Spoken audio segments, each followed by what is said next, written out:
talk on like what is next on feminism. For those of you who don't know us yet, we are Lon-art Creative, and we are an arts and activism organization. And what we do is to offer a platform for everyone to create, collaborate, and reflect upon different social issues through the arts. And our main project at the moment is called Sheroes. And we launched this project in 2018 to highlight hidden histories. And since then, we've organized 5 exhibitions. 3 have been physical and then 2 online in the last year. And the project that we are running at this very moment is called Sheroes-Revoluciones 2.0, and it's part of like a larger Revoluciones project, which we started in 2019 to draw attention to violence against women and girls. And we've been doing this for almost 2 years by bringing together artists, activists, survivors, change makers, etc., to together think about the issue and use the arts to reflect and heal and prevent. And before we continue, I would like to say that while we're going to talk about feminism in a very broad way, but still we're going to talk about violence against women and girls a little bit. So this might trigger past experiences or trauma. So please feel safe at all times. And if you need to leave, you can come back later. And also on the chat box, we're going to have some numbers in case you are seeking for help or you know of anyone who might need those numbers. And well, the event tonight is our 4th Sheroes-Revoluciones event. And in 2 weeks, we will host the very last one on May 26th. And it will be an art discussion about how women have been portrayed throughout our history and how that has had an impact and still has an impact on our current visual culture and how women are kind of like seen in society in general. And the very exciting thing about that event also is that because it's the last one, we will announce the Sheroes Prize winners. We will have 2 artists. And then, so if you still haven't voted online, you can go to the exhibition, look at all the artwork, choose your favorite, and you can vote, I think, as many as you like. And we will announce the winners in 2 weeks. And very, very last thing, my name is Bisila, and I am one of the directors at Lon-art. And I'm going to be the one, chairing this talk tonight. And now I would like all of my 4 amazing panelists tonight to very briefly introduce yourselves. And if you want already to answer to the question of what is next for feminism for you, please do so. So I will go clockwise on my screen. So Ammaarah, if you like to start. Hey everyone, my name is Ammaarah Zayna, my pronouns are she, her. I'm a frontline gender-based violence worker and I specialise in supporting Black, Asian and minoritised women and girls. I'm also an educator and work with professionals on how to best support people who may have experienced gender-based violence and also how to incorporate anti-racism into their practice. I'm also a journalist, a writer and a general kind of creative, with most of my work focusing on intersectional feminism and gender justice. Thanks. Mandu, you want to go next? Sure. And do you want me to dive into the what's next for feminism question now, or should we just do a round of intros? Do the intros and then we'll do the intros. Okay, great.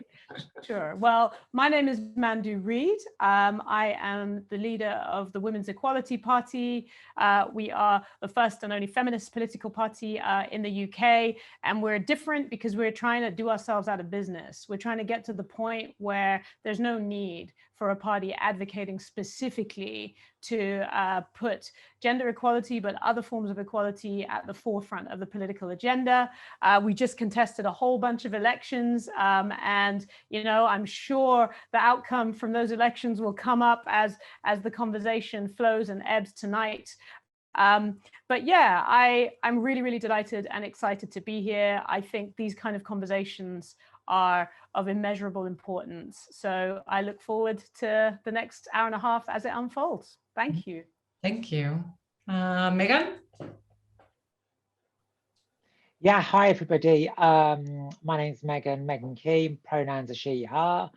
So I'm a visible trans woman, and I've been a community worker for the last 20 years, firstly in the probation service, and I'm now in the prison service for London. And I've held a range of operational and strategic roles. I'm currently the diversity inclusion leader for London Prison Group. Aside from that, I've been a trans activist for over 10 years now, and I've had the pleasure of working with many trans charities such as Mermaids, LGBT charity Stonewall, Gendered Intelligence, All About Trans, a whole plethora really. I've been featured in the press, online, on TV, and I'm currently part of the team alongside Bisila, who works with us to bring a bricks and mortar LGBTQ community centre to London. So I'm bringing a trans perspective. Thank you. Thanks, Megan. And last but not least, Lucy. Hiya, thanks for the invite. It's always exciting to be part of such a conversation. My name's Lucy Warin. I'm a designer and researcher working in the field of member of Transition by Design, which is an architecture and design cooperative based in Oxford. And we just work on environmental and social justice issues. And I work on participatory urban design, especially around housing and homelessness, and mostly focus on how to get more citizens, especially from marginalised communities, involved in shaping the cities in which they live. So what is feminism is a big question, and I think probably too big for me to answer. But I hope that what I'm really interested in is how we translate feminism as a political ideology into a practice that we do every day as ourselves and as our communities.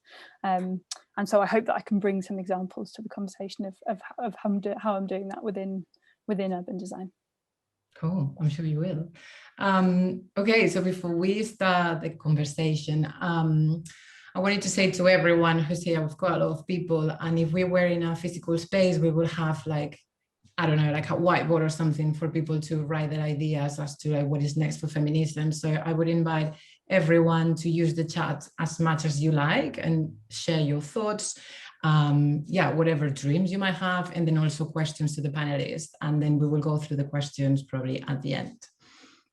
Okay, so now we can start. And I think for me, like the best way to start a conversation that is also so broad, as Lucy was saying, I mean, it's a big question for anyone. I don't think any of us can answer it. But I think a good way to begin is by understanding the fact that the world is biased against women. Like everything has been designed by men for men, and that means that it affects the way we relate to things, and it affects the way we as women like feel safe and our security. So that goes from like very like Lucy was talking about, like philosophical ideas, or like even like laws, etc. That is a bit intangible, but it also applies to things that are very tangible and is from our day-to-day lives. Like we've seen with PPE during the pandemic, we've seen it like how everything, when it comes to architecture and design, the measurements follow male measurements that are considered the standard. Like it applies to like public transport that is inspired in how men navigate the cities, and everything like toilets, phone sizes. I mean, it's ridiculous. And when it comes to urban design, and we will start talking about it with Lucy, it is, I mean, it's not an exception of it. And to give you some statistics that I believe I found on Invisible Women, which is like my Bible by Caroline Criado-Perez, a study from the UK Department for Transport found that 62% of women are scared walking in multi-story car parks. 60% of women are scared waiting on train platforms. 49% are scared walking at the bus stop, and 59% are scared walking from home, like walking home from a bus stop or a train station. So to me, the summary of this is that cities are very hostile for women. And like, what is it that we can do? How can we start rethinking these cities to push for changes to make them more inclusive? So Lucy, this is your, I guess, area of expertise. So I don't know if you can enlighten us or share some examples, etc. Yeah, happy to. And I'll probably go a bit niche before I go broad. I think I'm better at the examples and the big questions. And so I guess just to set the scene, I'll offer just a tiny bit of history of kind of planning process and city making. So city kind of planning as we recognise it today emerged mostly around the sort of turn of the 20th century, with ideas like zoning and standardised housing designs. And cities were planned by men, you know, and if you go back and you look at the literature, you can read in their language how their work was based on normative family households and, you know, based on Christian values. And, you know, so that meant that we kept homes distant from workplaces because it was seen as inappropriate and immoral for innocent children to come into contact with enterprise. We built family homes because it was assumed that people would live with their parents and then marry young and start their own families. Apartments were to be avoided because apartments meant single adults. Single adults were to be avoided because they were probably homosexual. And, you know, family homes had a master bedroom, they had 2 small children's bedrooms, they had 1 bathroom, and living spaces were designed, assuming that the household would eat and spend the evening together. And so you leap forward 120 years and we all feel the impacts of living in homes and cities which just aren't designed for the reality of our lives, right? So we live in box rooms with no storage, we live far from our workplaces, we queue for the shower in the morning with the people that we share a house with, we take overcrowded trains to work, to neighbourhoods which are empty at weekends and become dangerous to walk through at night. And parents and carers especially, you know, travel long distances multiple times a day to do pickups and drop-offs. Whilst shops and doctors and pharmacies and appointments require detours which cost time and money. And so like the same impacts at another scale is, you know, we see women staying in violent relationships or engage in survival sex to avoid becoming homeless. And there's a huge lack of affordable housing, and, you know, women with children wait years for permanent homes because of a chronic lack of appropriate social homes. And so I think the impacts of cities designed and built by men on everyone, but especially women, is pretty plain for all of us to see. And I think it's important to recognise at this point that feminist movements, like many other social movements, are inherently urban. You know, they're forged in areas where low-income, marginalised groups congregate and organise. And so in considering kind of what next for feminism, I think for me the city is the starting point, as I guess it's sort of like the crucible, the foundation from which our feminism happens. So I was thinking through, kind of in preparing for today, I was thinking back through my own work and kind of like started loosely organising my thoughts in terms of sort of 3 main questions. And I'll kind of outline them, but would really appreciate responses like from the fellow panelists or in the chat. And I think the first one is kind of like maybe boring but important, which is about how we use data better. So when we talk about feminist cities, a lot of people often talk about Vienna, which have been using kind of gender mainstreaming in their planning processes since the 80s, really, with a huge success. But what's less discussed is the prevalence and the importance of data collection and analysis within that approach. And they really did a lot of work to understand how gender impacts our experience of the city and the impact of their interventions. And I think in London recently, a team from UCL has mapped closing queer spaces.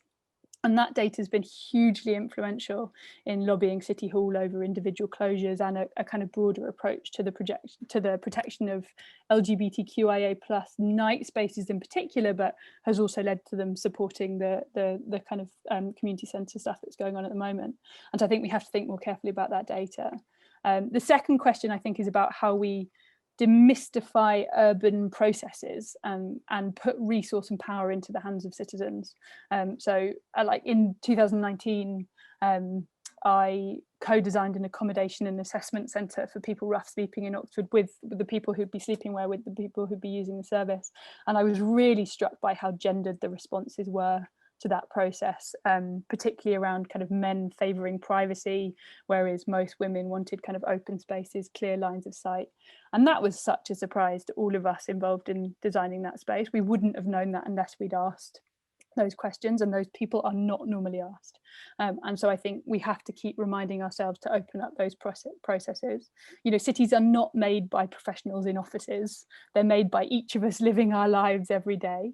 And I think we have to start seeing all of ourselves as urban designers and opening up those processes so that we can, you know, include all of those people who are urban designers and experts by lived experience. And then I think my final question is about how we build on common moments where women take to the street. So, you know, in the UK, we march, we get a bit angry, we take to the streets, we walk through London in huge numbers, and then we go home. And in other countries, they don't. They stay and they sit down. And I'm always left thinking about what would happen if those hundreds or sometimes millions of people marching through London sat down and refused to move until they got change. And we often see women take to the street in the face of violence against women and girls. The kind of, you know, Our Streets Now, Reclaim the Night, and more recently over the murder of Sarah Everard. And so I think a really important question that would be really interesting to explore in a space like this is, what would it mean for us to sit down? You know, in what streets, in what offices, around which tables, in front of whom should we sit, and how do we make it possible for everyone to sit? I think that by sitting down, we shift the power relations of the city, and we inhabit space in a different way. And I think choosing to sit down is choosing to alter the city, is choosing to be an urban designer. So I think really the future of feminism for me is in upskilling ourselves and our communities to design the future that we want to live in with our everyday actions. Well, thanks, Lucy. That's all very interesting, and definitely, like, I completely agree with you when it comes to like how we use the cities to demonstrate, and the fact that we don't stay in the streets and then we just go back home, and then hopefully we will talk a bit more about it. And about that, and especially about data, I wanted to ask you about like the case of Sarah Everard, because since then there's been like, I guess like it was the weeks after, like there were some talks about how like dangerous cities are for women, and then how we could change them in order to make them safer, basically. And there was talks about like more lights, or I don't know. So I don't know if you have any ideas, maybe like a few clear ideas of like simple, I don't know if that exists, ways of implementing small changes that would result in increased levels of safety. That makes sense. I mean, I can't answer that question. The answer is data. I think like your question highlights the problem in that one issue is often lighting. And so one area that is deemed as a dangerous area will, you know, maybe there's a kind of engaged local group and they'll campaign for better lighting in that area. But what that does is, if you put better lighting in that one area, it makes other parts of the city feel darker by association. And we know that the area where there's a group that's active and campaigns for better lighting is almost certainly going to be a more affluent and probably a whiter area. And so the area that then becomes darker by association is more likely to be a more deprived and probably not a white area. And so what that kind of builds the argument for is, we need this stuff to happen at a municipal level. You know, we need city governments to be mainstreaming a gender approach into their city planning, because what we need is a citywide lighting strategy that takes into account all different areas. And what we need is sensible neighbourhood planning, so that there is a good flow of people at all times of the day, and we don't end up with areas that are only used at weekends or only used in weekdays. So I think that it's a bit of a fool's errand to look for those quick fix approaches, when actually what we need is proper representation at municipal level and a mainstream gender approach. Yeah, thanks. I guess that is the perfect cue for Mandu, because that's, I guess, what you do, and you can, yeah, I think that there might not be that political will, because we've seen it recently, like there were ideas out there as to how to make the cities and societies better for women, let's say, and then the most simplistic plans were the ones that were put in place, like let's have more police, for instance, I don't know. But then when it came to like having a national records of prosecutors, then that wasn't added to the domestic abuse bill. So relating what Lucy was just saying to, I guess, like a broader political will or action, I don't know, like Mandu, would you like to?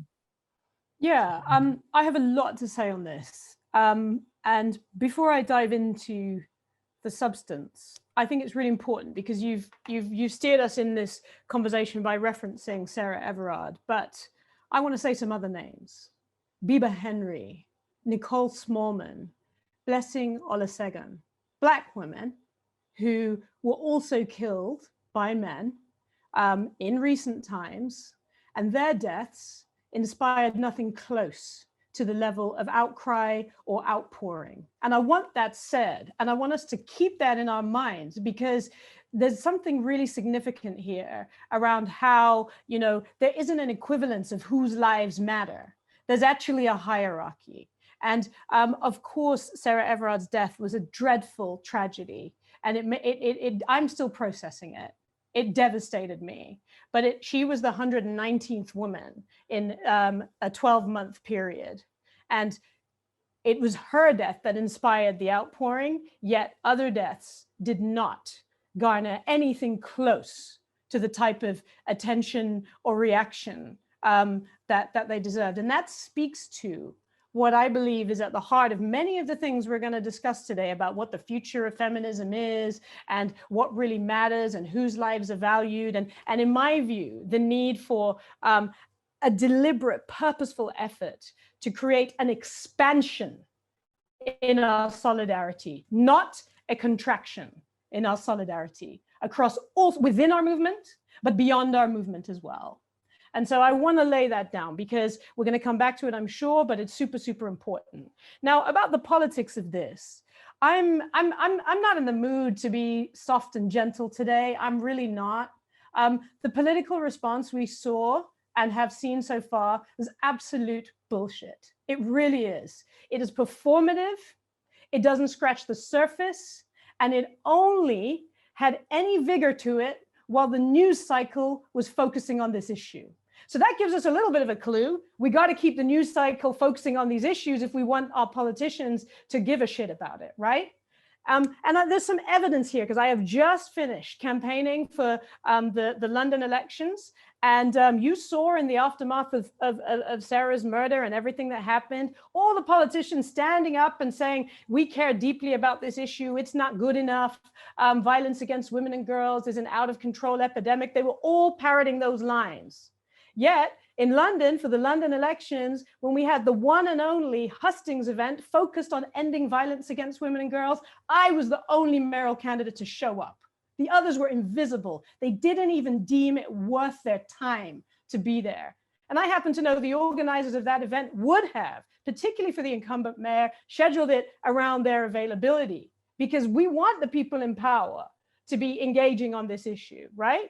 And so I just need to lay that down because we mustn't be fooled by people saying they care, those in power. You don't judge people by what they say, you judge them by what they do, and what they're doing doesn't even scratch the surface.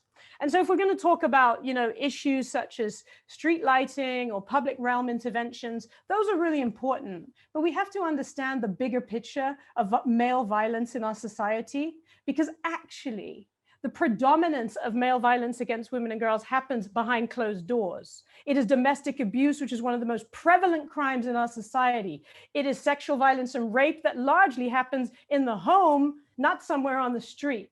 And so we have to obviously acknowledge that public realm interventions are super important. And just as Lucy has spelled out, have citywide holistic strategies that help us figure out the best way to spend any money we're going to spend on that so that everyone benefits, not just those who are in pockets of privilege.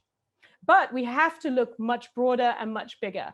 The political knee-jerk reaction to say, let's put more bobbies on the beat, that's going to make everyone feel safer, doesn't address the rot inside the police as an institution. And I tell you what, even with the best will in the world, we do not rise to the level of our ideals. We fall to the level of our systems and institutions. So if we will not address in-baked structural misogyny, racism within the institutions we're relying on, whether they're schools, we've seen what Everyone's Invited has exposed, whether they're universities, whether they're police infrastructure or employers, then we are only doing a half-baked job. And so, yes, police have an important role, the justice system has an important role, but they are only a fraction of what matters here. We have to address the underlying inequality that creates the conditions for male violence against women and girls, for the abuse of power that is at the heart of it. And that is why this work of ours, as feminists, it ain't easy work. And it is going to require as much solidarity as we can muster, despite some of the things we disagree on, because power never conceded without a demand. It never did once. Nothing ever changed without a fight. And certainly nothing changes if those of us trying to make change happen invest too much energy fighting amongst ourselves. So I want to say that the political imperative here is massive, but the work to be done to get our politicians to play their part is nowhere near where it needs to be at. And I think that some of our focus at the very least needs to be on creating that political pressure, making it impossible for a politician to just pay lip service to these issues. And I'm more than happy to talk about some of the things I think are potential ingredients into that recipe. But I think I've had plenty of chances to speak on this question. I'd love to hear what the fellow panelists here with us tonight have to say. Yes, Mandu, I don't know if any of you want to add onto anything, but from what you've said, I mean, it's so true that at the moment something's on the media is when politicians care. And I think like we need to analyze how we push for things to be on the agenda of like media outlets. And you've talked about schools, for instance, among all the many institutions that need to be changed. And on that note, maybe Ammaarah, you have like some ideas for this because this is your background. And especially, well, for me, the thing is that I think Mandu just said it, like it is systemic, it is everywhere. And I think that not only we need solidarity, but also us as individuals, we need to really consider our own views, because we and by that, I don't mean us here on this room only, but I think like teachers, educators, etc. Like we've been part of this system of the patriarchy. So it's really difficult also to have like an unbiased view. So I don't know how we can educate younger generations and trust teachers to educate our younger generations when likely they are biased as well. So yeah, Ammaarah, what do you think? I think what Mandu said is just so powerful. Like it's really just struck a chord with me. I've been in the domestic violence sector since I was 19 and was naive after Sarah's death when I heard all these politicians talking about what they were going to do to end violence against women and girls, and none of it translated into funding, none of it translated into security for our services. You know, even as professionals, we function on like 2-3 year contracts for our jobs. What does that mean for the women that we support? It means that they're being, you know, kept on by a thread. And I think the other thing, you know, when people ask me what I see as like the future of feminism, where feminism needs to go, I think we have a real issue in society where we only talk about feminist issues, where we only talk about violence against women and girls in its most extreme forms. And what this translates to is that we're telling women and girls they only matter when they're dead or dying. The everyday sexism, the everyday misogyny, the everyday misogynoir that exists in our society is not combated. And so for me, the future of feminism has to be decolonial as well. All these issues that we have, the lack of intersectionality that we have, the creation of a gender binary that excludes hundreds of thousands of people, sexism, homophobia, transphobia, the list goes on. These come from colonial systems of power that we have not been able to diminish in our society. There is no justice in the criminal justice system because it was created for people who don't represent marginalized groups in society. Women, people of color, trans folk, they're not included in our definition of justice because the people who wrote these things, you know, they are like colonizers essentially. And so I think for me, the future of feminism needs to be decolonial and intersectional, and we need to stop shying away from the difficult topics, particularly in Britain, which is, you know, we had an empire, we live in a neo-colonial state. And I think that education needs to include these things. You know, we need to teach children to think inquisitively, to question systems of power and how they came to be, because otherwise you just end up with a generation of disenfranchised young people who don't understand why their voices are still not being heard. And so I think with education, yes, it is important, but it also needs to be inclusive and all-encompassing too. I don't know if that answered your question, but that's my views on the future of feminism. Yeah, I mean, I would like to, Megan, maybe because we're talking already about like how to make like, we can talk later about decolonization, but intersectionality and how to, what are your views? Yeah, I mean, since Brexit, hate crime against the LGBT community has gone up. Just looking at stats from Stonewall, 1 in 5 LGBT people have experienced a hate crime or an incident because of their sexual orientation or gender identity in the last 12 months. 2 in 5 trans people have experienced a hate crime because of their gender identity in 12 months. And 4 in 5 LGBT hate crimes go unreported.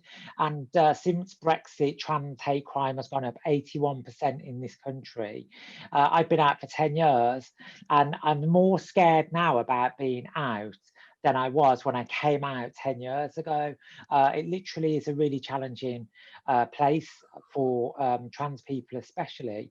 And this is obviously fanned by right-wing media and those kind of right-wing views. So we talked earlier about LGBT spaces, and Lucy talked about the nightlife. But it's not just nightlife, you know, queer people are twice as likely to be homeless, twice as likely to be unemployed, more likely than cishet people to have substance abuse problems. So even although nightlife is somewhere we congregate, you know, as I've got older and I've moved away from clubs and drugs and alcohol and all the rest of it, what about the queer spaces in the daytime for sober people? What about LGBT safe housing? You know, I live in East London. I live in a queer household. Most of my friends who are queer live in queer households because it's where we feel safe. You know, if you go on Facebook, there's Queer Homes for London Facebook group because we don't feel safe out of our circles. And when you talk about talking about intersectionality, Black trans women are most at risk out of all the LGBT identities. So how are we supporting them? They're most likely to be unemployed as well. Recently, a LGBT housing scheme was announced in London, the first of its kind in the country, and these have started popping up in the USA. So we think on the face of it, brilliant LGBT housing. The price of the flats is £500,000 and they're on the South Bank. So you know, it doesn't take a genius to work out that that's well beyond the reach of most LGBT people in this city. We don't have a community centre. We haven't had one since the mid-90s, and I'm part of the project to try and bring one back to us. So our services are fragmented. They're closing down. Most of them are charity funded or relying on ever-shrinking grants from government sources, and the future is quite bleak. So I think the future of feminism for queer communities and trans women specifically is getting better allyship, bringing people on board. People talk about being allies, but I keep saying this, and I hope that I'm a good ally to people of colour and people who have disabilities. It's more than putting a hashtag on. It's more than putting a black square on. It's more than putting a few quid into the kitty. It's about showing up every day, month in, year in, year out, until we all get our rights. And we definitely have got a long way to go. Yeah. Yeah. Just another question, Megan, for you, because like Mandu was talking about the need for solidarity and having an expansive movement, and we're seeing like trans women and Black trans women or trans women of color are like the ones that are most affected within the whole spectrum of queer people. And there is a big issue within feminism with transphobia. That's the truth of it. And it seems that as anything else in society today, like when it comes to racism or whatever other issues, that we are dividing our views more and more and more. So we're not talking to each other. We're just canceling the rest of the people that don't think like us. So I think a priority and Mandu just said it, is to expand our minds with that and start including more people and start like leaving behind like ideas from like centuries ago, or not even like the 50s or whatever it was. So how would you start those conversations, or what would you do? What would you ask for, like, for instance, us as a collective, I don't know, to start doing our best to build bridges? I don't know. Yeah, so it is a really good point, and we've, over the last few years, particularly since the announcement of the Gender Recognition Act review, maybe 4 years ago, and I gave evidence to the House of Commons transgender inquiry, the Women and Equality Select Committee, on behalf of the Ministry of Justice. So, and I've stood on platforms at Westminster social policy forums to talk about trans women's rights. So I am in the heart of this conversation, and it is literally by fluke that I haven't been attacked personally, because most of the people I know have been attacked on social media. It really is that vitriolic at the moment. I don't do Twitter, unfortunately, because I'm not prepared to put my mental health through it. Yeah. So that is where the starting point right now in 2021. Polarized views. We can't even agree as a feminist movement what it is to be a woman.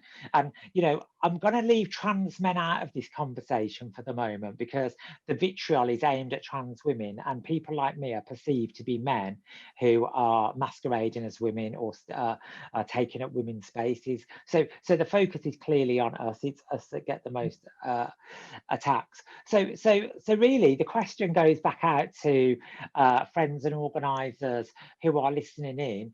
If you're a cisgender woman, like, you know, what do you think, you know, you can do to help us? We're the minority, right? So rough estimates say 1% of the population is trans. We can talk about data, as Lucy pointed out earlier. Data on trans people is very unreliable, because some people go through a transition and then don't ascribe to being trans anymore. But if we keep on topic, the first thing is, how do we expand the conversation about what it is to be a woman? I have tried to talk to gender critical groups. I'm not going to name them, because frankly I don't want to give them the airspace, because they are transphobic. But I have tried to engage those people on the extreme side of anti-trans rhetoric. And we can't have a conversation, Bisila, because they won't move away from the position that trans women are men. Right, so if they're not prepared to let go of that assertion, then how can I sit at a table as a trans woman and have a conversation? So it really is a challenge, and I think that at the moment, what we need to be focusing on in the short to medium term future is bringing people who know a lot less about gender identity along for the ride. Get them, you know, we need to educate people to what does it mean to be a woman, or does it mean to be a man? You know, these terms have to be more expansive than a binary about genitalia. You know, or if you are a biological essentialist, you know, that says, you know, men are predispositioned to violence. I don't believe that, you know, because if that was the case, more and more men would be convicted of crimes than they are. I don't believe that at all. I believe it is patriarchal structures, the way we are socialized in our environments, and we need to have more of this conversation. At the moment, we are very fixated, and the rhetoric and the narrative that's been put out there in the media, and it's a great marketing strategy. It is focusing on biological essentialism, and you know, this horror story that you're going to see men with beards and tattoos in women's toilets, and that's not the real problem. That is not the real problem. The real problem is trans women who don't have access to employment, healthcare, housing, substance abuse prevention, trauma-informed psychological work. Those are the real problems. Does that help? Yeah. And I saw Ammaarah nodding along a lot. I don't know, Ammaarah, you want to add on to that? Yeah, I think, you know, working in the domestic violence sector, right? We often call it the women's sector, and I think that transphobia is definitely something, it's a massive issue in the domestic abuse sector, and feminism in general and feminist spaces are not this kind of all-inclusive this all-inclusive thing that they're sold to be. And I think that you know, speaking from my own experiences of navigating certain oppressions, it is not for oppressed and marginalized people to do the emotional labor that comes with educating someone who contests your existence. Like I don't believe, like, obviously I value the work, you know, I wouldn't be here if it wasn't for the trans liberation movement, and I value the work and the effort that trans people have done to produce literature that has educated me to be a better person. But I do think that we're at such a polarized point in society now that those people who, you know, are these cis allies, are kind of feminists and engaging in the trans debate and want to do more for the trans community, it's up to us to essentially be having those difficult conversations. Because at the end of the day, I'm just going to be completely honest with you, if someone says something transphobic in front of me, I'm not going to go home. I'm not going to be attacked, right? It's not a force of violence. Like, it makes me uncomfortable, it makes me angry, but it's anger, it's annoyance. It's not, you know, someone being violent towards my existence. And I do feel that with all forms of oppression, there is a responsibility on people who engage in social justice to accept their privilege, even if it's uncomfortable, and do some of that education work, if not all of it. And within that education work, it's not for us to say, okay, yeah, this is the trans experience and this is what I think of the trans experience, this is what I think of X experience, but to find resources to lift up the voices of marginalized people and use their experiences and their voices to help educate others. Because there's so many, you know, resources out there. Like, I go into schools and I educate young people on gender-based violence, and it's not hard for me as an educator to find resources that include LGBTQ+ communities, that include families that don't fit the cis-het narrative. It's not difficult. It just requires an extra, 5-10 minutes of research. And I'm not the perfect educator, I'm not the perfect feminist, but I think it is important for us to accept that this is all a learning journey and we have responsibility in it. But we're not passive learners, we're active, and we're taking the rest of the community with us. If I can have one conversation with someone and open their eyes to oppression, then I've done something. And I think that is really, really important. I agree. And I think everything that we've said about say trans women applies to race, and you've talked about decolonization, Ammaarah, and it is the same story about like white people doing the job about like educating themselves in order to acknowledge their privilege and not like waiting for Black people to tell them what it is that they need to think and what their position is. And the same way that we were saying about like how feminism as a movement can be very transphobic in certain circles. That's the truth of it. Like, how do you guys feel about like, let's say, white dominant feminist circles and women of color? Like, I don't know, do women of color feel safe in like general mainstream feminist spaces? You know, like Mandu, also, if you have your views as part of a larger feminist movement. I mean, whoever wants to say anything, really. Ammaarah, go ahead. I'm happy to jump in after you. Go ahead. No, I was just going to say, definitely not. Like, white feminism, I hate that term because I don't think the word feminism should be included in it. White feminism is damaging to all minority people. The idea that there's this kind of capitalist feminism that somehow manages to exist, it just doesn't make sense to me. Especially when, if you look back historically at feminist movements, they have been built off the backs of Black women, Black trans women as well, like, you know, more so. And yeah, I think, you know, white feminism is a concept. It's got to go. It does nobody any good. And I think that, you know, we're in this kind of state of capitalism at the moment where we think that if we see marginalized people at the top, somehow we've shattered the glass ceiling. If we see girl bosses running, you know, capitalist empires, that's it, feminism's done. Sit down, everyone. If we see Black billionaires, then somehow, you know, racism isn't a thing anymore. And that's not true. This, you know, it comes back to what I was saying about decolonization, that the problem is, yes, the people in power, but also the system that replicates these cycles of oppression and just changes the person at the top. We don't want the face of the top to be changed. We want the system to be gone. Mm-hmm. Amen. Mandu, you want to say anything? Yeah,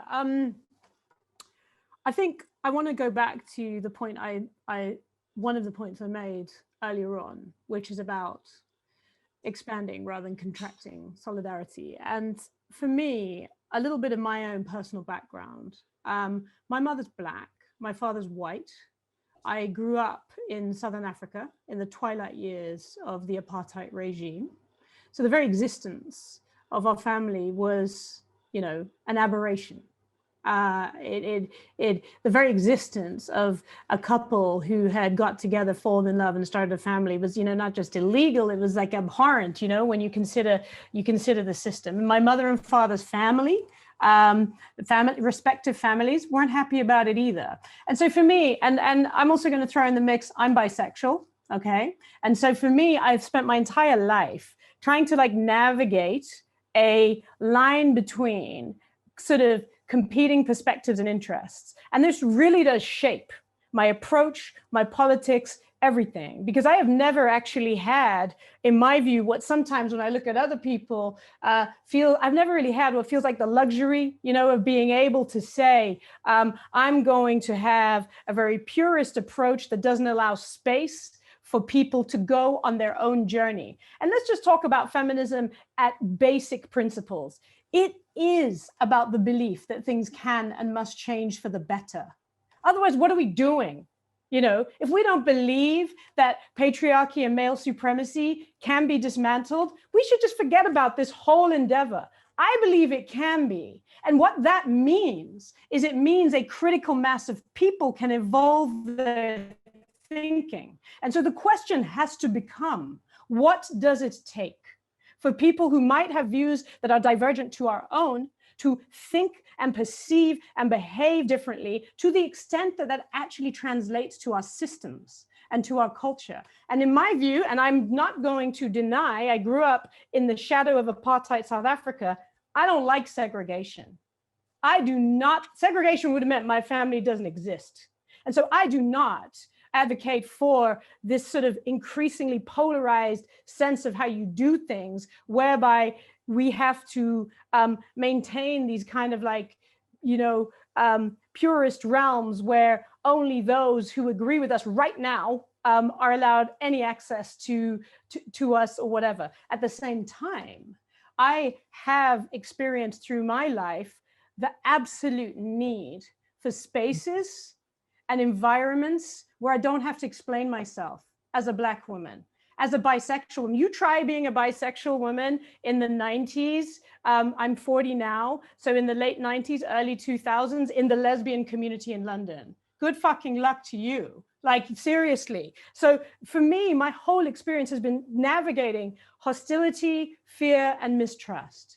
And what that's left me with is a very strong conviction that I want to play my part in trying to create trust where it doesn't exist. Because progress, in my view, moves at the speed of trust, to trying to actually create environments and spaces where some rules of engagement are set down, but those who disagree kind of can come together and examine what's at the heart of their disagreement. And I'm not saying that people who are going to be hurt by those environments should be throwing themselves into those environments, but nonetheless, I don't have another answer for how we make progress other than by allowing dialogue and environments where the discussions that need to happen can happen. Because as our solidarity fractures, which to me in the feminist movement feels like it has been doing, so does our political capital. As our political capital diminishes, guess who's celebrating and clapping their hands and waving their pom-poms? Boris Johnson and his friends are enjoying the demise of our solidarity. And so I think we got to create space for the conversations that need to happen, the disagreements to be explored and examined, whilst also maintaining effort and energy and keeping the fire alive of all the things we disagree on.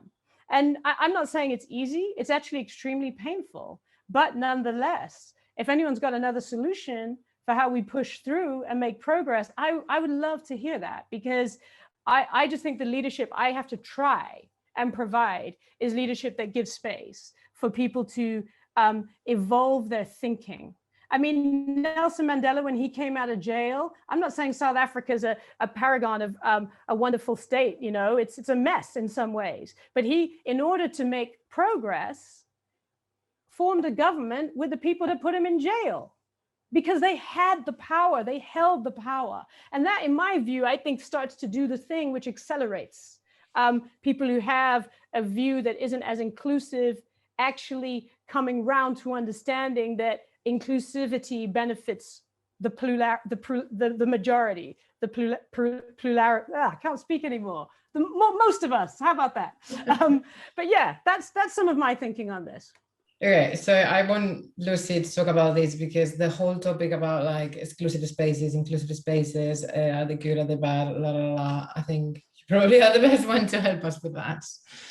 Yeah, I think it's a super interesting topic, and I think we're talking about space as a kind of metaphorical concept, but also a physical reality, and the interplay between those two things is the thing that gets me up in the morning. But I think it's like Mandu's experience of, you know, like how her sexuality and her race intersected, you know, like throughout time, and how that kind of manifests in the conversations around trans inclusion in women's spaces has reached such a strange state. And I think like there's a really interesting body of research which looks at what is called insurgent urbanisms, which is essentially how, you know, communities of people create spaces for themselves kind of with the state when they can or against them when they have to. And I think those are really kind of often our most like vibrant spaces, and they're where marginalized communities meet each other and build each other up and educate each other and build movements. And I think they're incredible sites of resistance and sites of power. But they're you know, in a kind of neoliberal world, and especially a city like London, they're just fighting at every corner to exist. And I think, like, you know, you think back to times when we had youth clubs, when we had Afro-Caribbean community centres, when we had Polish community centres, when we had Vietnamese community centres, when we had women's centres, when we had lesbian bars, you know, all of these things. And yeah, we need plenty of plural spaces, we need plenty of inclusive spaces, but arguably we also need some exclusive spaces where minority communities can be themselves on their own terms and kind of operate as a community. And I think what we can't lose is the importance of those as physical spaces. And I think that like a kind of, you know, a way that we can all provide allyship is to really fight for those spaces and make sure that we don't lose any more. But I also think there's a kind of a practicality in thinking about how we build that into policy. So like with the LGBTQ stuff, there's been like a really brilliant example recently with the Friends of the Joiners Arms campaign. And so the Joiners Arms, for the rest of you who loved it as much as I did, was like a fantastic gay bar on Hackney Road. And, you know, when it closed, so many of us lost not just a bar, but a community and a day and a night space. But what the fantastic campaign behind it has done over a number of years has actually managed to engage with the formal planning processes, and through good campaigning and research and endless energy, they've actually managed to get it written into the planning considerations for the developer, which is developing that site, that the site has to include an LGBTQ focused bar, which is run by the community and has the same opening hours as the original Joiners Arms.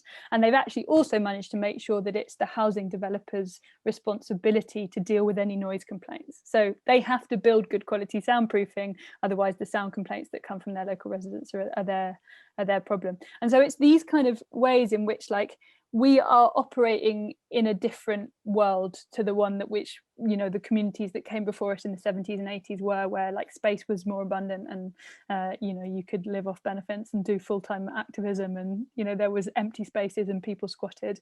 And so now we have to figure out how those same kind of channels of resistance manifest in a city that is quite as neoliberal as London and in a country that's ruled by Boris Johnson. Thanks, Lucy. And I think talking about resistance in the city, that which is what you've just said, and you talked at the beginning as well about sitting down and demonstrations, etc. And I would like to all of you to share your views on this, because for me, it's like, I think also Mandu, mention this. So basically, politicians don't care about anything unless it's in the media. And the media catches whatever is happening in society. So therefore, it's understandable to a degree that there's no political will to do anything for women, because women are not demonstrating. And if we go to this, we take the streets, it is like one day, and then we all go home, and then we continue with our lives, because actually we live in a city, especially in London, where, well, it's the capital of capitalism and neoliberalism, so we all need to work, we have our own lives, etc. And especially like me, I'm Spanish at the team, like we have people like from France, from Latin America, so we come from places where we're like very I don't know how you say that, like fighters in a way like that. And to me, I don't understand why this doesn't happen in London. Maybe it's the city itself. No, Lucy has talked about it, but I would like to know, like, especially like Megan, you have like years of activism. Like Lucy, you've also talked about this already. Ammaarah, as a younger person, like why we are not as angry as maybe we should be, why we don't put more resistance, which is eventually what is, I guess, will bring in the political changes. Why? I don't know. Yeah, I mean, for me, like, yeah, I've been an activist for 10 years. I haven't lived in London for that 10 years, but I've been involved in national activism and local activism. I think really we do show up, like you say, we show up on the day, you know, and I think there are a lot of queer protesters. You know, we saw the first London Trans Pride 2 years ago, and there's one in Brighton now, there's one in Leeds. That over the last 7 years, it's gone from Brighton and it's spread across the country.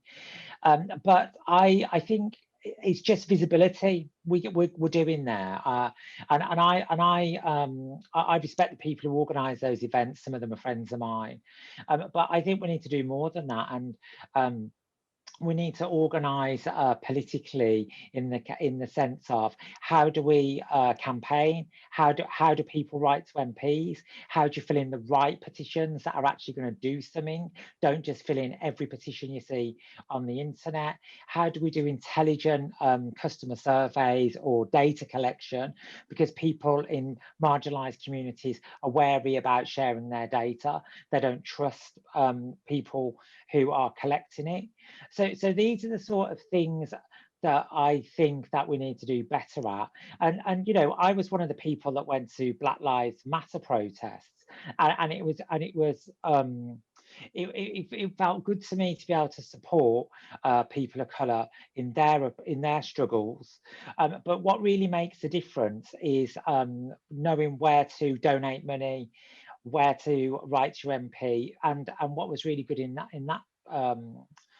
that time last year is that loads of Instagram accounts were doing the work and directing us to Excel spreadsheets and people to donate money to and stuff like this.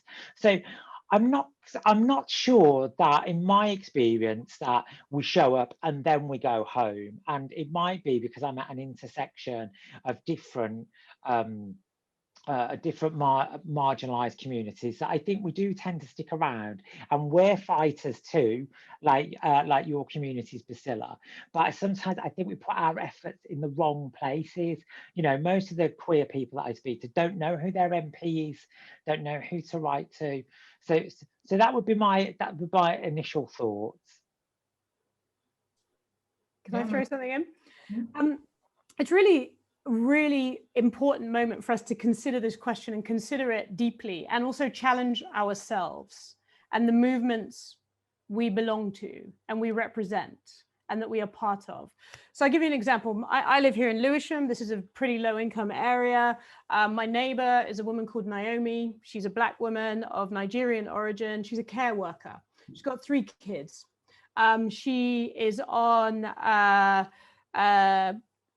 0 hours contracts, earning more or less poverty wages. She don't have time for all this. She's concentrating on survival.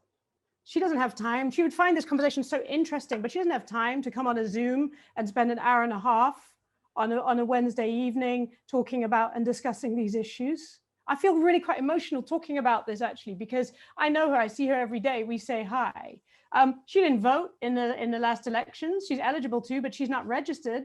She's too busy. She got other things on her mind. And this is, for me, a very interesting way of bringing to life why this thing of expanding solidarity is so important. Because those of us who can, maybe you have a little bit more of a middle class angle to our background, maybe those of us who have some privileges can take risks. If Naomi went on a protest and got arrested, how are her children going to eat? You know? For some of us, and I don't know who's on this call, but for some of us, maybe we can like work through that situation of being on a protest, for fighting for our rights and being arrested. We can figure that out. For Naomi, it's like, and now what? You know? And so this is where I think, instead of demonizing those who might wield some more privilege, we should be saying, come on, but play your part and take risks you can take that some of us cannot take, you know? And this thing I always say, you know, about policing and all of that. More bobbies on the beat, I know what that means for people who look like me, and especially men who look like me. It means more stop and search. It means more persecution. And so we have to think about things from multiple perspectives. And right now, you've seen what our government are doing. They want to push through this new thing around you can only vote if you've got ID. Well, guess concentrates political power in where it's always been concentrated.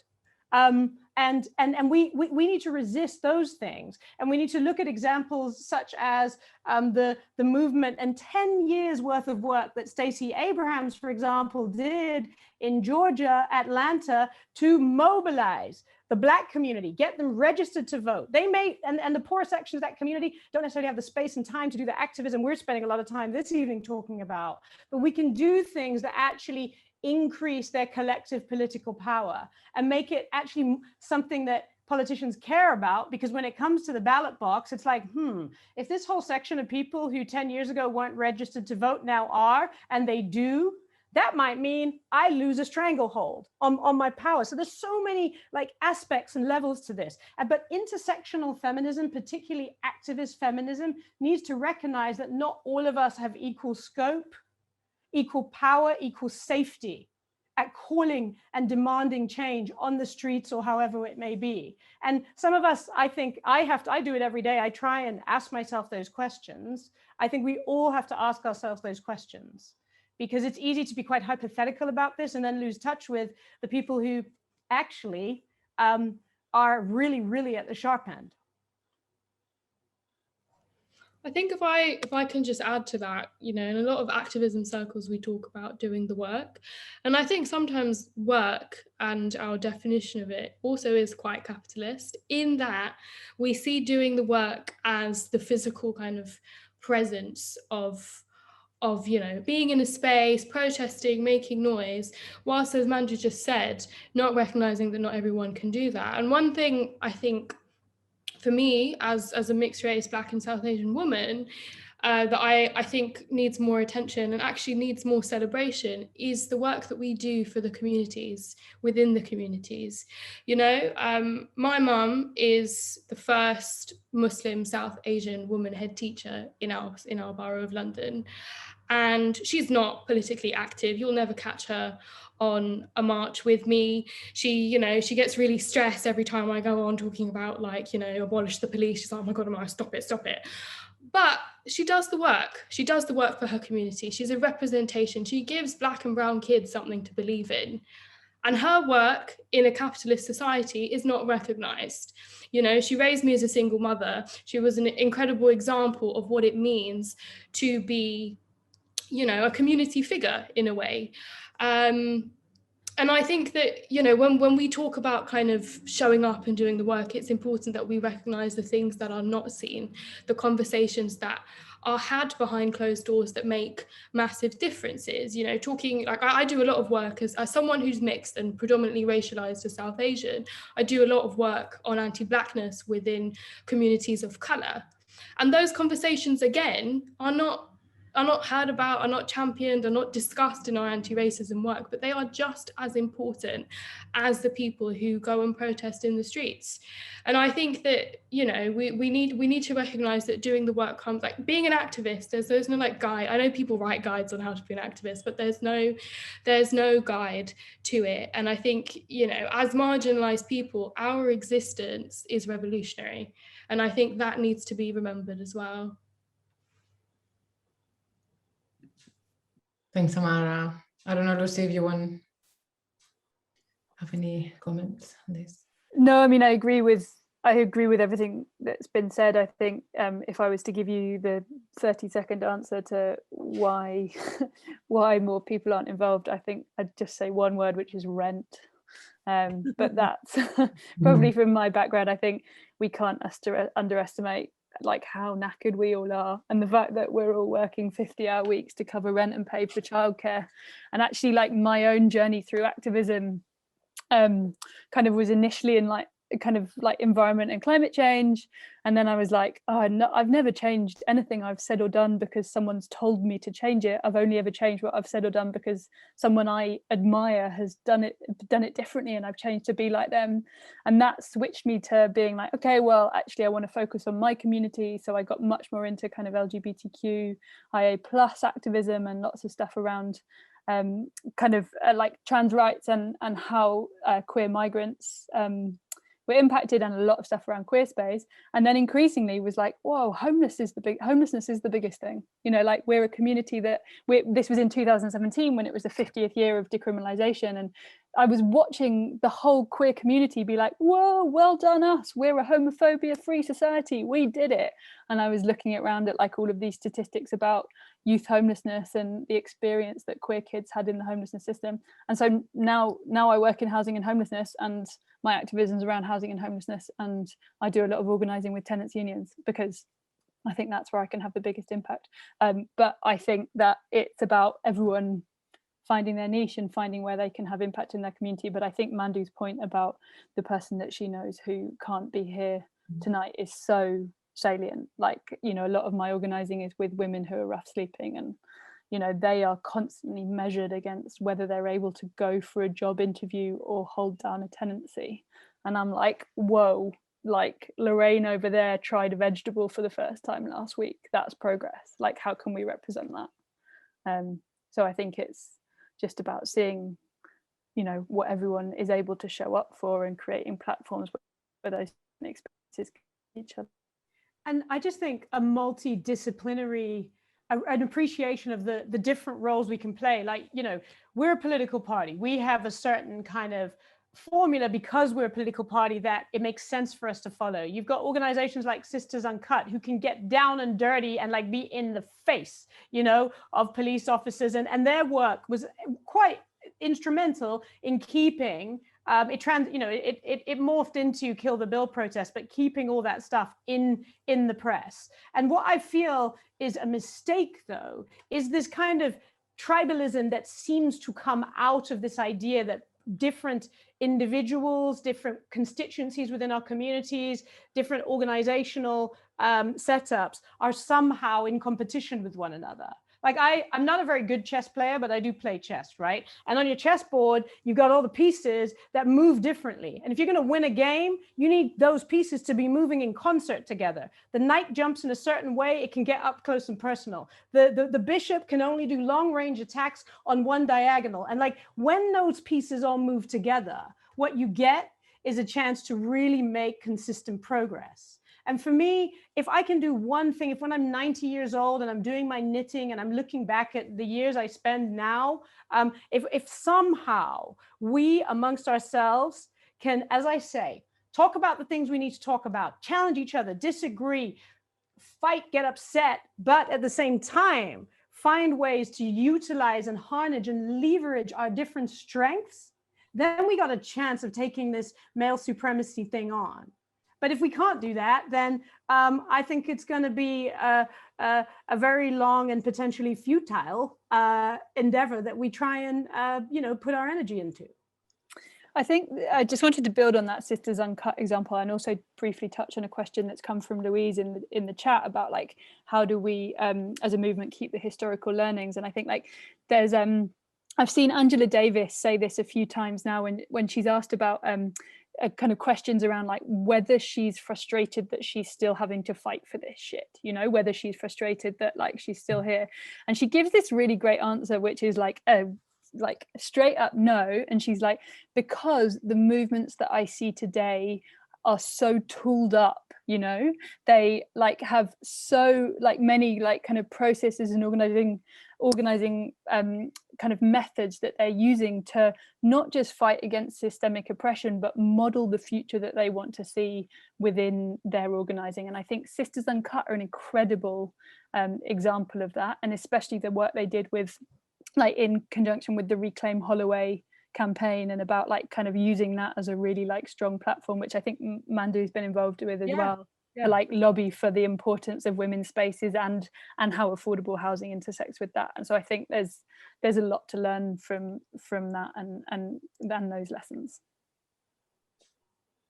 Thanks everyone. And I don't know when you heard Angela Davis saying that, but it reminded me of something else she said that I think is very relevant to what we are talking today. And Ammaarah mentioned about like racism is not over when we have like a bunch of like black rich men, etc. And then she was talking about how like she would always be in a way fighting, because the moment like, because I think she was asked about like, how about now like feminism is mainstream, what do we do, is it a bad thing? It was like, it is great, then we find something else and we can fight it, and we go more niche into how we fight and what we are like kind of like what we are complaining about, etc. And I think it's also very important to, as we push for a feminism movement that is expansive and inclusive, etc., to just don't like fall asleep once something is done, because no one's free until we are free, sort of thing, right?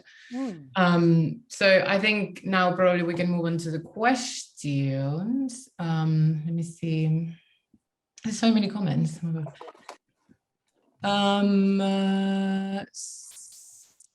So Georgina was asking at the beginning about, I guess, data, and she was asking, how do we get better data on experiences of women in cities when it seems those in control of funding these sorts of research programs seem to be men who don't prioritize women?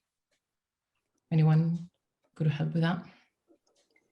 There's one organization that I think really deserves a shout out, which is called the Center for Intersectional Justice, which is actually, it's based in Berlin, run by a fantastic person called Amelia Roig, was set up with the support of Kimberly Crenshaw. And actually this is something that they're really looking at, is about like how we go back through historical data and collect current data like through an intersectional lens. So how we really understand intersecting identities and how that relates to public policy. I also think that there is increasingly like kind of groups that are working through kind of practices like service design in kind of putting those into public services. It's slow, and for sure the mainstream has a lot of catching up to do, but I think like as a group we can do a good job of like highlighting the work of organizations like that and platforming them where possible, because I think people are starting to do it differently. Well, thanks. Yeah, and I think adding to that, we, and unsurprisingly, given the group that we are this evening, have focused a lot on, you know, why this is moral, why this is right, why this is correct, why this is about, I don't know, no one said it, but human rights, etc. Actually, there's also a business case for this stuff, you know. And I think when you are looking at how to help a city like London get back on its feet, having a kind of like gender blind approach to what the city's recovery looks like is only going to slow down the rate at which we can bounce back. And they've, you know, that's been proven 100 times at, you know, macro level in organizations, corporations. You know, when you have a more diverse decision-making board, the evidence suggests you get better decision made and way better like business outcomes. Okay, just to give an example. So, and that manifests, of course it does, when you're looking at an economy. So we know in London that as a result of the pandemic, 60% of London's job losses will fall on women's shoulders. Yeah. And you have the current, newly elected mayor campaigning on a platform of jobs, jobs, jobs, jobs, but it's a gender neutral approach. If you ignore what are the reasons for women being held back and unable to kind of like prosper in this city, then you're actually doing a disservice to the city as a whole. So you can make the economic arguments if that's what persuades these people. It's a shame that equality doesn't mean enough to them for them to respond to the moral arguments. But there are so many ways you can make the arguments for better data collection that then, precipitates a sort of a response that actually yields better outcomes for everyone in society. And I think we need to be, operating always on those two levels. Domestic abuse. It costs in this country a conservative estimate of £66 billion a year, right? Taxpayers' money. That's what it costs. If you don't care about women being beaten up as a moral thing, can we actually look at the price we are paying as a society? And so I think there's a balance to be struck between not being squeamish when we need to make the arguments in those terms. It does feel like a bit of a punch in the stomach that I have to resort to, okay, what does your spreadsheet tell you about the merits of doing this? But when it comes down to it, if that's going to save women's lives, I'm prepared at this juncture in our movement's development to use anything that shifts the dial in the way we need to shift the dial. Thanks. Thank you both. We have another question that is about intersectional issues relating to disabled women. I work for Inclusion London on an anti-hate crime project supporting organizations led by disabled people for disabled people. Disabled women are 3 times more likely to experience domestic violence than non-disabled women. Anyone, any views? Megan, I don't know. I mean, I would kind of just like to kind of add to that. I think I mentioned at the start that I work for a specialised domestic violence service, and within kind of specialised services, I think the preservation of disabled, like services run by and for disabled people, is vital, particularly with regards to things like domestic abuse and gender-based violence as a whole. And then I think, feminism needs to be more accessible. And I think that the word accessible has numerous meanings. First of all, our spaces need to be easy to access, right? Like people need to actually be able to get into the buildings. But aside from that, the words we use have to be accessible. We need to be using standard English. We need to be offering translation. We need to be having British Sign Language interpreters at every single one of our events, at our talks, when we're, looking to rally people. Are we doing it in an inclusive way? And I think, for me, I was a carer for most of my life for 2 elderly disabled women, and they were probably the best role models for intersectional feminism, being both South Asian, disabled, and, embodying numerous other kind of oppressions, if you will. And it's painful to see how neglected certain groups are in society. And I think that, again, we have moved past this stage where these things are shocking. It shouldn't be shocking to us that disabled women are significantly more likely to experience domestic abuse than able-bodied ones. And it's just about what we do, what information we put out, what reading we're doing, what reading we're sharing, I think is vital.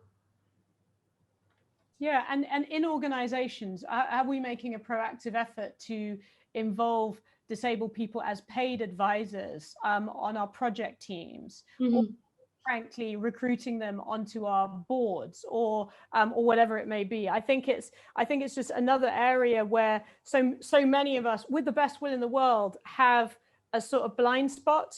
And I think, I believe that feminism is about also challenging bias within yourself as much as examining what's going on in the outside world and trying to make an effort to dismantle and address that.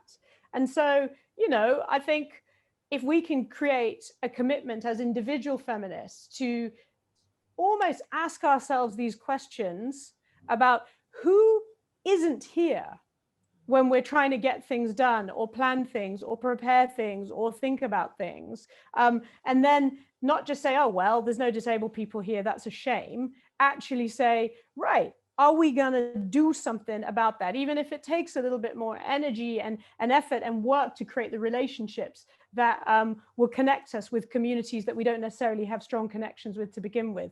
The same about trans people, the same about people from migrant communities. And I think if we can create that discipline in ourselves as our first commitment as feminists, that will go a long way and ripple out into the movement more broadly and help us all as leaders, because I believe everyone on this call and everyone on the panel has a leadership function, because we're here and we're trying to mull through these things. I think that's a really important and positive starting point. And I don't get it right nearly enough, but I think as long as the progress is incremental and in the right direction, that is a positive and worthwhile starting point. Yeah, Megan, yeah. Yeah, I mean, I just add that, keeping the focus on people with impairments and people who are disabled, I think the pandemic has provided opportunities to reflect on how we build community and provide inclusive virtual spaces. I'm a stalwart on the East London queer scene. I know all the bars and the clubs, and I do a lot of community work with them. And something that's taken off really is virtual parties. And that has, now we're coming out of the pandemic and people can connect in physical spaces. If we remember that some of the places where we congregate and use for activism, some of those spaces are run on shoestring budgets anyway. So a venue that comes to mind would love to have a wheelchair accessible space. It just cannot afford it, and the actual building itself will not facilitate it.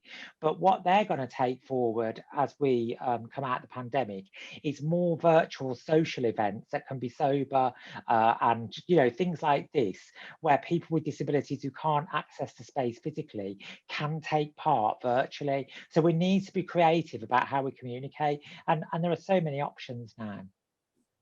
Definitely.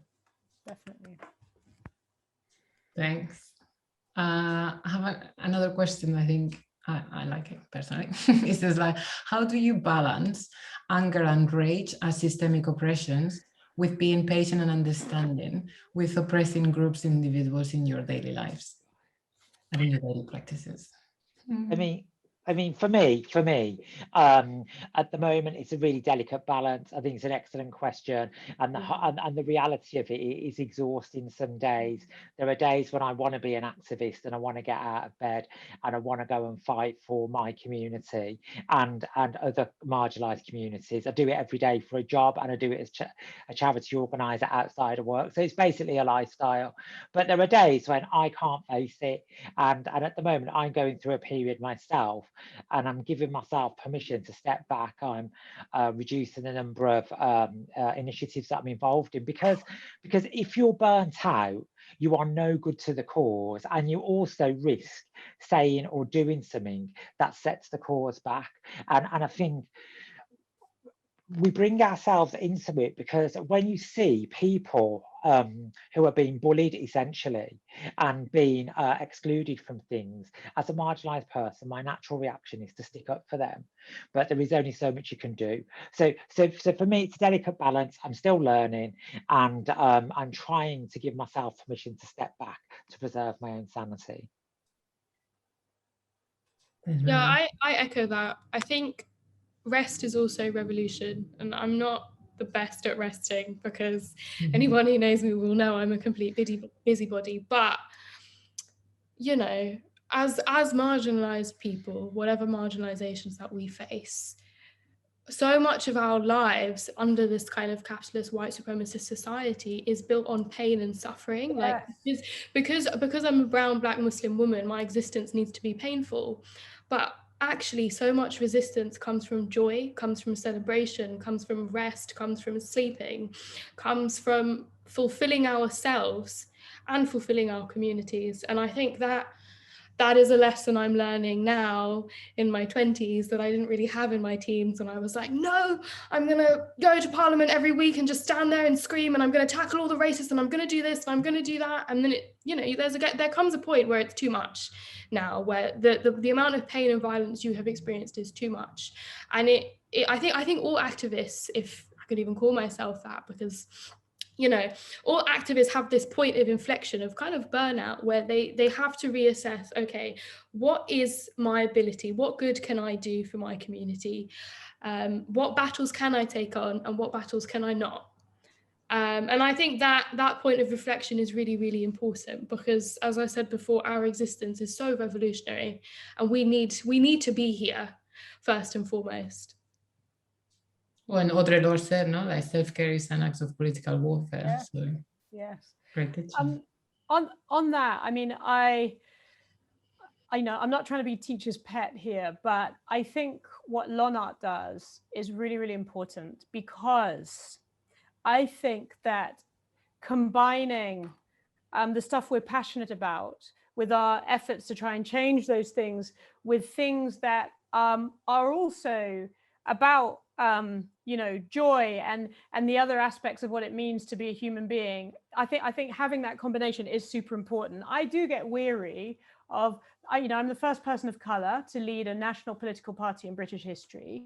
People come to me and they want to talk to me when something dreadful happens. They're only interested in my blackness when something dreadful happens, when, I don't know, George Floyd was murdered and the aftermath of that, or the horrendous race report that this government published. Otherwise, my blackness seems to be an irrelevance to I guess, the political scene or the little ecosystem within which I work. And so I'm trying to learn to rebel against that a bit and really push out this thing of, I'm entitled to joy, to peace of mind, to freedom, to respect as a Black person, and on those terms, on my terms as a Black person. And I think trying to hold on to that where and when you can is really important, and trying to create space for others where they can do that. We have a race equality group within our party that come together, and an event that we run has music playing. It's got all sorts of stuff, and it actually has a very different flavor and feel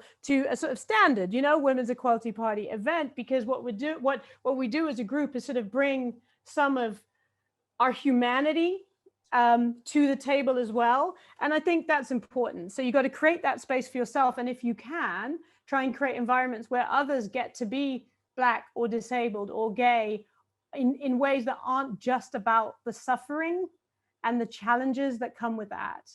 And so, yeah, I'm a bit of a slow learner, frankly, on that front, but I'm trying. And I hope my practice improves and deepens on that front as I go. Thanks. I think we have 1 minute, technically, but there's a question that I would like to ask, especially because of who we are as Lon-art, because it's about arts. And it says, do you think art and documentaries and entertainment can play a huge role in getting intersectional feminism into the agenda through storytelling? It seems to me it may be a way to change people's minds and therefore change how they vote and protest. Yes. That's the right answer. I don't usually give one-word answers, but I can in answer to that question. Maybe someone else wants to elaborate. Yeah, I mean, for me, it's an absolute yes. Lived experience. I do diversity and inclusion as a day job as well as activism, and lived experience is the one big thing that breaks through barriers and it connects people.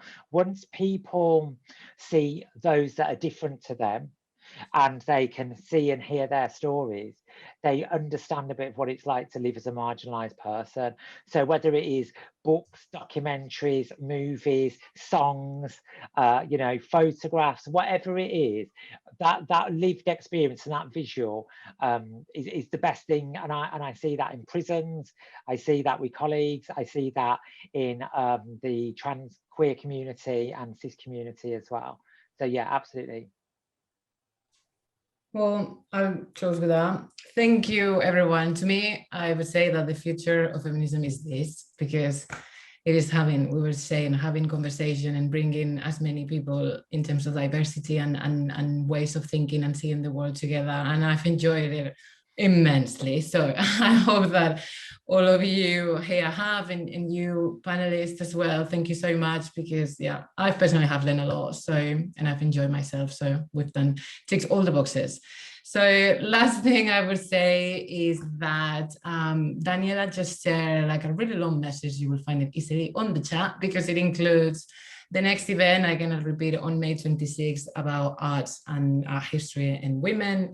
Then also we have a survey. So for every event, we circulate a survey, because it's very important for us to gather data, going back to data.